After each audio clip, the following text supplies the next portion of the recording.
Olá, bom dia. Como a gente não poderia deixar de falar, quais são os impactos ambientais da Covid-19 no setor elétrico? O assunto do momento é Covid-19. Nós, inclusive, fizemos um site dedicado a tratar das normas nos diversos estados da federação e as decisões judiciais que tratam da Covid-19, que é o covid19.sionadvogados.com.br, e todas as normas, inclusive, no que diz respeito aos órgãos ambientais. Por quê? Como é que isso impacta? Primeiro, impacta não só o setor elétrico, mas o mundo, né? Na medida em que, com o isolamento social, nós temos que tratar de várias medidas. E a primeira delas é a suspensão de prazos, procedimentos, de auditorias, e cada vez existe uma pressão para largar essas suspensões. Algumas áreas, algumas atividades que são declaradas essenciais têm ficado fora dessas regras de isolamento. Mas o processo de licenciamento, que é um tema que nós vamos abordar ainda hoje, certamente é impactado fortemente por conta da Covid-19. E a questão que vai se colocar, e que muitos colegas já têm discutido, é: bom, o que vai acontecer no dia pós-pandemia? Hoje já existe uma pressão grande para que esses ditos gargalos de implantação de empreendimentos relevantes, como os de energia, sejam desatados. E depois da pandemia, essa pressão será ainda maior, porque nós teremos um gap de investimento causado pela pandemia, ou seja, você tem uma redução de investimento nesse período, você tem uma redução de implantação de projetos essenciais, e depois a gente vai precisar retomar a economia. Como é que a gente faz isso? Gerando desenvolvimento, novos empreendimentos, e haverá certamente uma pressão para que esses órgãos, entre eles o sistema ambiental no Brasil, deem a sua cota de contribuição. Então, imagino que isso que deve acontecer no curto horizonte após a pandemia. Você pode falar um pouquinho mais sobre esses gargalos para a gente identificar na nossa prática? Ok, claro. Bom, nós temos diversos gargalos para a implantação de empreendimentos relevantes, especialmente os empreendimentos de infraestrutura. Nós temos umas questões imobiliárias, que é de acesso à área, e obviamente isso traz diversos impactos, porque os grandes empreendimentos precisam de grandes áreas. Então você tem uma demanda, seja para instituir servidão, seja para desapropriar, seja para conseguir acesso negociado com as áreas impactadas pelos empreendimentos. E você tem, além de outros impactos, mas como o tema da nossa conversa é ambiental, você tem os impactos ambientais, que é como viabilizar a implantação de grandes projetos. Para que você possa viabilizar a implantação de grandes projetos, você precisa licenciá-los, porque todo empreendimento que cause, ainda que potencialmente, danos ao meio ambiente ou utilize recursos naturais, depende de prévio licenciamento ambiental. É isso que já estabelece o artigo 10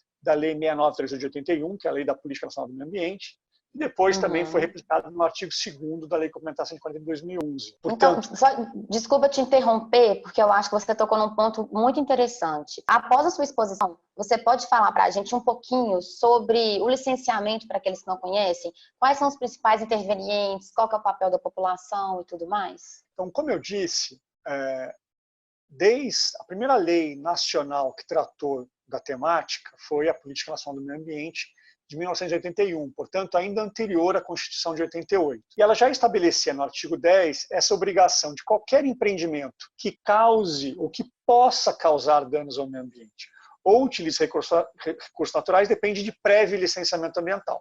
Portanto, toda vez que eu quiser implantar um empreendimento que possa causar danos ao meio ambiente, é meu dever, como empreendedor, estudar esses impactos, os positivos e negativos, e submeter ao poder público, através dos órgãos ambientais, para conseguir ou não a licença ambiental. Esse processo de licenciamento, que é um processo administrativo, um procedimento administrativo, ele vai avaliar esses impactos positivos e negativos. Então, olha, eu vou ter que suprimir vegetação, eventualmente eu vou usar recursos naturais, eu vou fazer captação de água, eu posso gerar poluentes, posso fazer emissão de particulados, vou mexer com a vida de uma determinada comunidade e vou gerar aspectos positivos. Eu vou gerar emprego, vou aumentar a arrecadação de tributos, vou aumentar a renda, eventualmente vou aumentar o IDH daquela região. Esse confronto dos aspectos positivos e negativos é que o órgão ambiental fará para, no caso concreto, avaliar se deve ou não deve conceder a licença ambiental. Portanto, é um procedimento administrativo pelo qual o empreendedor submete ao poder público para a concessão da sua licença. Existe uma discussão na doutrina se seria um procedimento vinculado ou discricionário. Entendo que ele é vinculado e essa é a maioria da doutrina também está alinhada nesse mesmo entendimento e que, portanto, atendidos os pressupostos, caberá a licença. O momento de discricionariedade do órgão ambiental está especialmente na valoração dos aspectos positivos e negativos, de modo que quando os positivos forem maiores que os negativos, caberá a emissão da licença. Ocorre é que diversos entes que nós chamamos de intervenientes participam desse processo de licenciamento e eles impactam especialmente os empreendimentos de energia, como Fundação Cultural Palmares, FUNAI, INCRA. Toda vez que houver um empreendimento que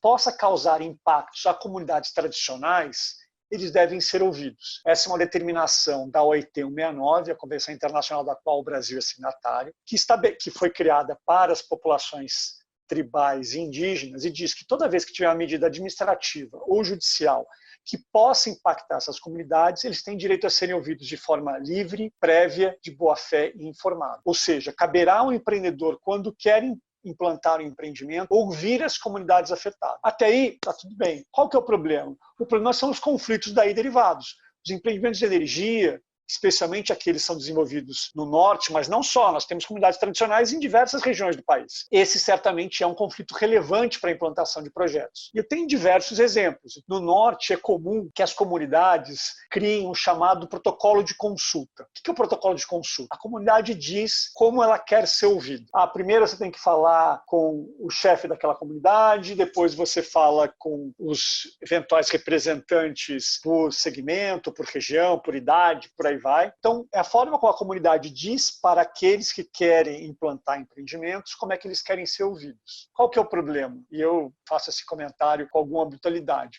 Mas e se a comunidade disser o seguinte, olha, eu só vou ouvir o empreendedor em ano bissexto? Só vou ouvir uma vez por ano. É claro que eles devem ser ouvidos, até porque a regra da OIT é que eles sejam ouvidos segundo as suas tradições, eu não posso estabelecer a mesma regra para todo mundo, mas eu não posso, através dessa oitiva, impedir de forma indireta aquilo que eu não posso impedir de forma direta. Por quê? Porque isso é uma oitiva. Não cabe à comunidade deliberar se quer ou não quer o empreendimento. Ele não tem essa faculdade. Na verdade, o processo de oitiva e não de deliberação. Portanto, quando eu crio regras de forma reversa, eu impeço a implantação, eu estou querendo dar a essa manifestação uma manifestação vinculada que ela não é. E aí, pegando esse ponto, falando de um questionamento que você me fez, foi como é que a participação da população? A participação da população se dá de diversas formas, seja quando tratar de comunidades tradicionais, seja para os empreendimentos que dependem de ERIMA, que é o Estudo de Impacto Ambiental e Relatório de Impacto Ambiente, para aqueles empreendimentos de significativo impacto ambiental. É isso que estabelece o artigo 225, parágrafo 1º, inciso 3º da Constituição. Ou seja, quando o empreendimento for de significativo impacto, caberá um estudo mais relevante, mais complexo, que é o EARIMA. É possível, portanto, para o EARIMA que se peça chamadas audiências públicas, onde a comunidade vai ouvir sobre os impactos daquele empreendimento para poder se manifestar. A audiência pública também não é deliberativa. Se todos que estiverem lá reunidos decidirem, vamos fazer um abaixo-assinado e dizer assim, olha, eu não quero empreendimento, isso não é vinculante para o órgão ambiental.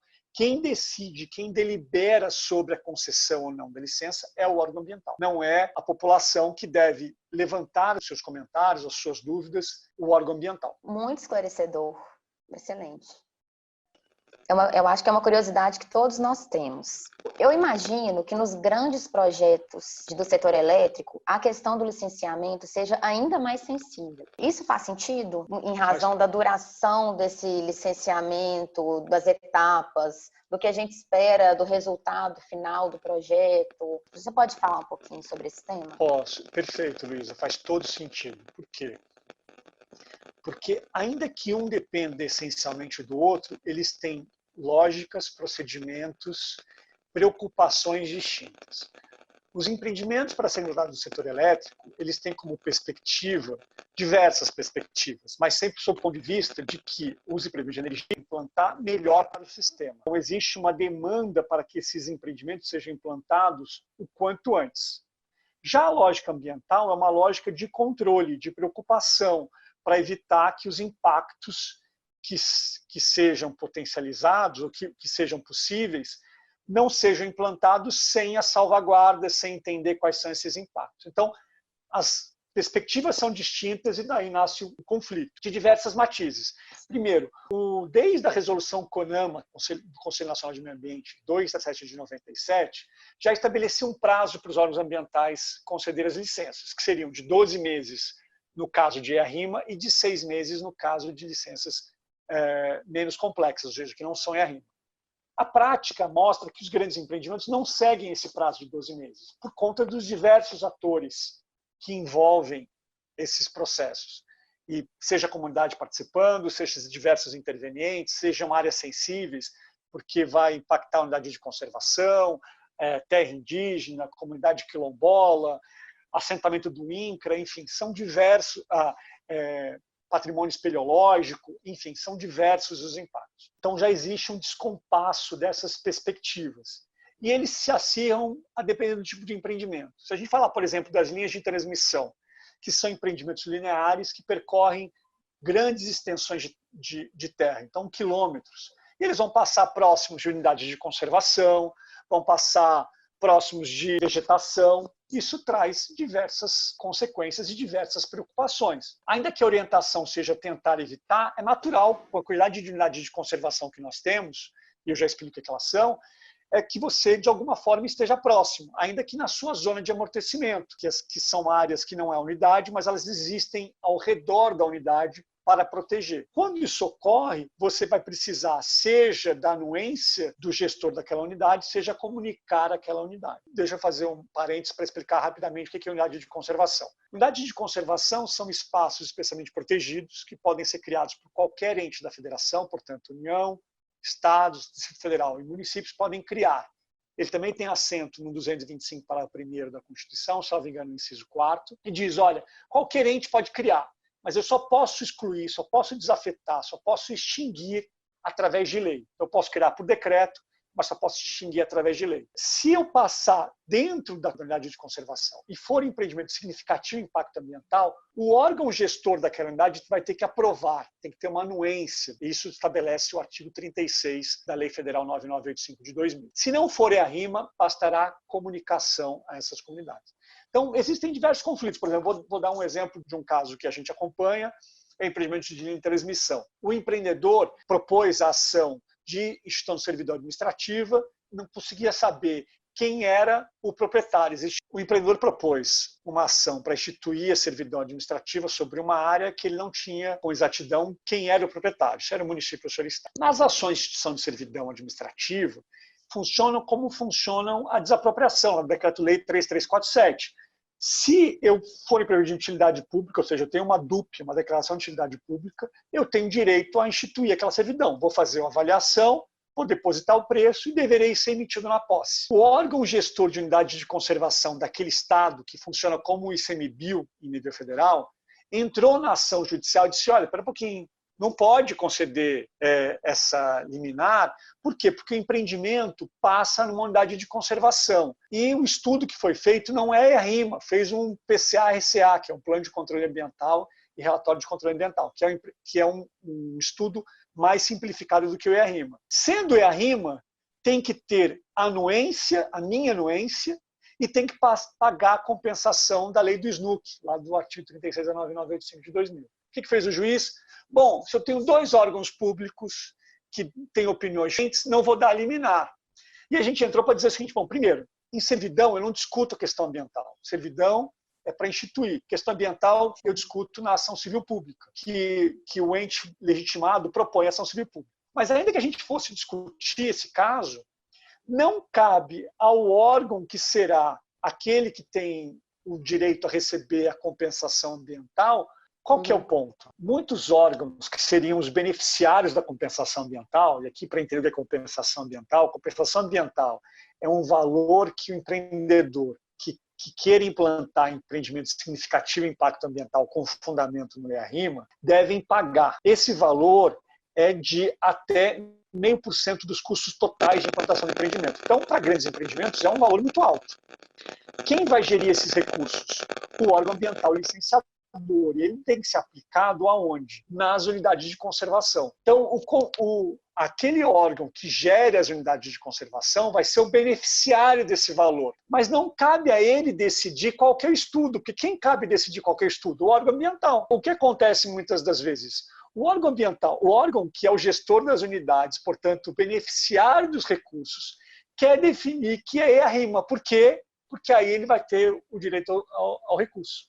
Ele diz, não, é significativo impacto ambiental, porque sendo significativo impacto ambiental, tem que ter EA-RIMA. E tendo EA-RIMA, eu tenho que receber compensação. Mas, obviamente, não é isso. E depois disso, recentemente, nós tivemos uma portaria conjunta, IBAMA e ICMBio, para dizer apenas comunicação e não diversas interações, que não são apenas ambientais, mas ambientais por excelência. Na medida em que eles são implantados em áreas, muitas das vezes ainda não antropizadas, ou seja, não tiveram intervenção humana, terão impactos na vegetação, terão impactos nos recursos hídricos, terão impactos com comunidades, sejam elas tradicionais ou não.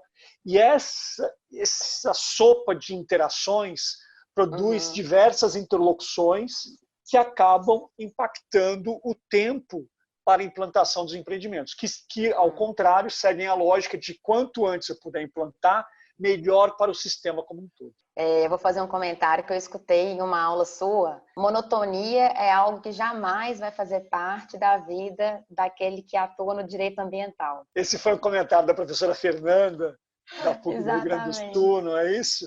Exatamente. Numa aula de licenciamento ambiental que eu dei lá para a PUC. E é verdade, sem dúvida. Não tem monotonia, não tem monotonia. Não tem. Mas eu acho que o que eu acho que é interessante desse processo, claro, mas o que eu acho que é interessante desse processo é porque a gente passa a aprender que não existe, e não é só para a questão ambiental, é para a vida, né? Não existe totalmente certo, totalmente errado. A gente tem que encontrar equilíbrio nessas questões.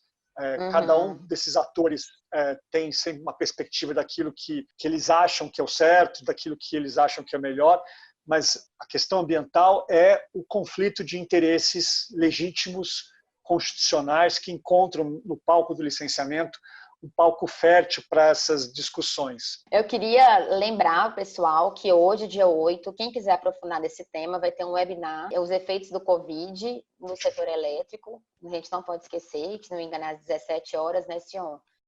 E também, quem quiser se aprofundar em direito ambiental, tem o canal pelo qual o Sion é responsável no YouTube, que é Direito Ambiental Conta Gotas, que é super esclarecedor. Isso, obrigado, Luísa. Então, primeiro sobre o evento, né, no dia de hoje, dia 8, nós teremos o evento, vocês vão ter a oportunidade de ouvir outros colegas que também são presentes do comitê, como a Luísa, que vão abordar a sua perspectiva do setor elétrico. E nós teremos vários outros, nós teremos dia 16, mas esse é um interno para os associados da BEM, e pretendemos fazer outros eventos. Foi uma opção dos alunos para eu ser youtuber, com alguma resistência, mas é uma forma de compartilhar conhecimento, porque conhecimento não serve se a gente não puder compartilhar. Bom, então eu vou te agradecer a sua presença e muito obrigada mesmo pela colaboração, pela contribuição, sempre muito rica, muito didática, muito dinâmica. Eu estou sempre aprendendo com você e eu tenho certeza que todos nós lá da PUC também. É uma sorte a gente ter um professor como você e uma sorte para a sociedade, um advogado como você, Sion. Imagina, você é muito gentil. Muito obrigado, querida. Muito obrigada. Boa semana para você. Abraços. Obrigado para nós.